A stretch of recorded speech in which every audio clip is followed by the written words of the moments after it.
Good morning and welcome to the TMS Book Club. My name is Sewela Langeni from Book Circle Capital. We're an independent bookshop that focuses on African literature, and every now and then we have these discussions where we talk about South African books, and today I'm excited to have Naledi Shange, the author of Killer Cop, the story of Rosemary Ndlovu. Welcome and thank you for being here. Thank you for having me, Sewela.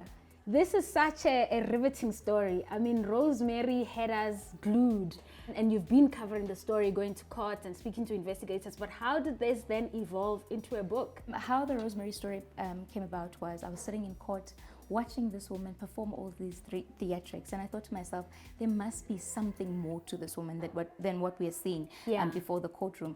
And then my journeys began, and I started to dig into who Rosemary is, going back to where she was born, where she grew up, and all of that. And the combination of that is this book. Wow. I mean, how has the book been received? Because I mean, I know there's a series currently on TV on this.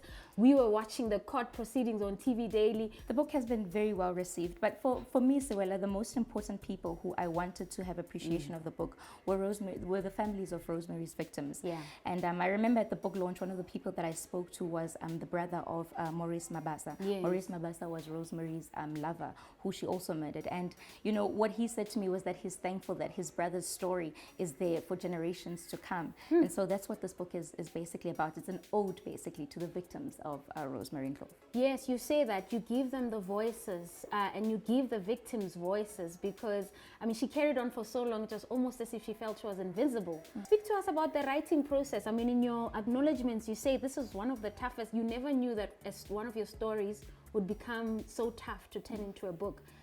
I think it's because of the subject, and I wanted to respect the victims and tell their stories as truthfully and as transparently as possible. It took a lot of investigation, it took a lot of research, and yeah. The actual writing process itself, did you have a system? Did you sit down and say, today is writing day? How did you do it? So well, I think this book should have taken me about 6 months to do. Yeah. But because of the weight of all of the information that I was receiving, there were times when I gave up on writing the book, where I threw in the towel and I would go weeks without writing. But there was always that thing that was at the back of my mind, that I owed these victims this book. So I would go back and write again. And I was doing this in between my normal job. Yeah. And it took me almost a year to finish the book. Wow. I mean, riveting to write about somebody like this. In one of the chapters, you talk about how she would perform. One day she is posing for cameras, she's waving to journalists, and then one day she's shouting at them. She doesn't want that attention. Give us a glimpse of this phenomena that is Rosemary. What do you think? What's going on there? The thing is, when I started attending the trial, I was the only reporter in court. Yeah. I would walk in there and Rosemary would be there with her notepad, and she'd be sitting down, just jotting down notes. She was harmless. She would speak to the prosecution team, and I remember seeing her ask for sweets from the prosecutor, Rihanna. So she looked normal, she looked human. Yeah. But as soon as the cameras started to pitch up in court, somebody completely different pitched up, where she started to thrive off all of this attention. And I remember at one point she got irritated with reporters and she threw stuff at them. And from there on, she would walk into court with her handcuffs on. It was something else to see that So before switch. then, she never used to walk in with the handcuffs on? No. What would happen is she would, I think it was after that day that she tried to assault a reporter outside.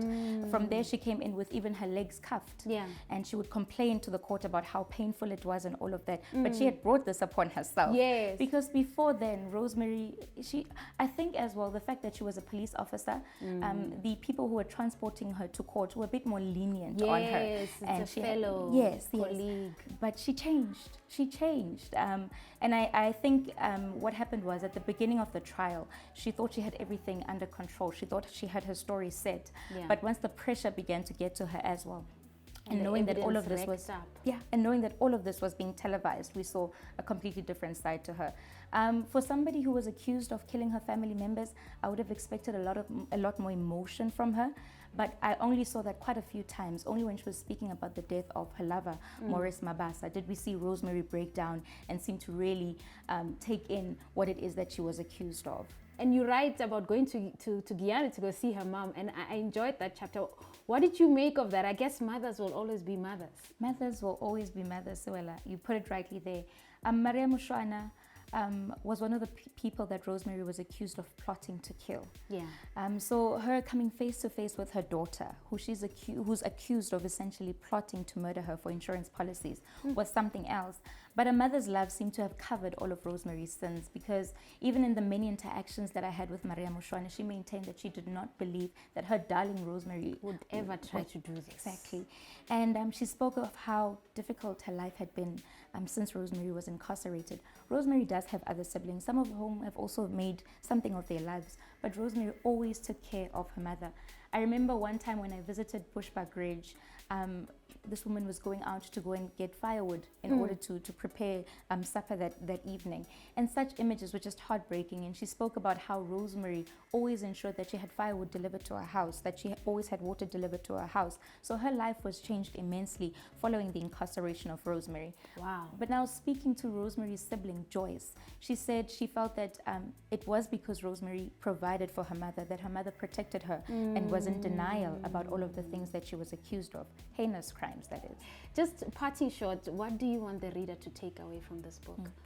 I'm glad you read the book, Sewela. As I can tell from here that you read a lot of books, but my book is written very differently, and it's written for the people of Bushbuck Ridge, the victims of Rosemary. I wanted them to be able to pick up this book and be able to read it from cover to cover with great understanding, not wondering what it is I'm trying to say. No jargon. So, so I've written it as simply as possible, and I hope it can encourage somebody to read, a young child to read and finish a book this year from cover to cover.